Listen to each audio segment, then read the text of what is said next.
ಭಾರತೀಯ ಜನತಾ ಪಾರ್ಟಿ ಕರ್ನಾಟಕ ರಾಜ್ಯದ ಅಧ್ಯಕ್ಷರಾದಂಥ BY ವಿಜಯೇಂದ್ರವರ ಆದೇಶದ ಮೇರೆಗೆ ಕಳೆದ 6-7 ದಿನಗಳಿಂದ ನಿರಂತರವಾಗಿ ಧರಣಿ ಸತ್ಯಾಗ್ರಹ ಮಾಡುವುದರ ಮುಖಾಂತರ ಅತ್ಯಂತ ಭ್ರಷ್ಟ ಮಂತ್ರಿಯಾಗಿರುವಂಥ B ನಾಗೇಂದ್ರ ಅವರು ರಾಜೀನಾಮೆ ಕೊಡಬೇಕು ಅನ್ನುವಂಥ ಉದ್ದೇಶವನ್ನು ಇಟ್ಕೊಂಡು ಏನು ಹೋರಾಟ ಮಾಡ್ತಾಯಿದ್ದೆವು.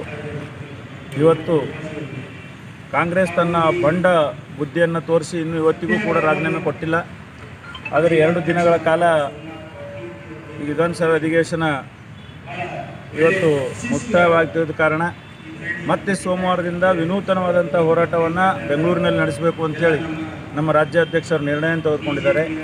ಹಾಗಾಗಿ ಇವತ್ತು ಭಾರತೀಯ ಜನತಾ ಪಕ್ಷ ಬೀದರ್ ಜಿಲ್ಲೆಯಲ್ಲಿ ನಡೀತಿರುವಂಥ ಈ ಹೋರಾಟ ಇವತ್ತು ಕೊನೆಯ ದಿನವಾಗಲಿದ್ದು, ಮತ್ತು ರಾಜ್ಯದಿಂದ ಯಾವ ರೀತಿಯ ಹೋರಾಟ ಬರುತ್ತೋ B ನಾಗೇಂದ್ರ ಅವರು ರಾಜೀನಾಮೆ ಕೊಡುವವರೆಗೂ ನಮ್ಮ ಹೋರಾಟ ನಿರಂತರವಾಗಿರುತ್ತದೆ. ರಾಜ್ಯ ಮತ್ತು ಯಾವ ಕರೆ ಕೊಡುತ್ತೋ ಅದು ಮತ್ತೆ ಮುಂದುವರಿಸಲಾಗುತ್ತದೆ ಅಂತ ಹೇಳ್ತೀವಿ. ತಮ್ಮ ಹೆಸರು? ಶಶಿಧರ್ ಹೊಸಳ್ಳಿ, ನಗರಾಧ್ಯಕ್ಷ.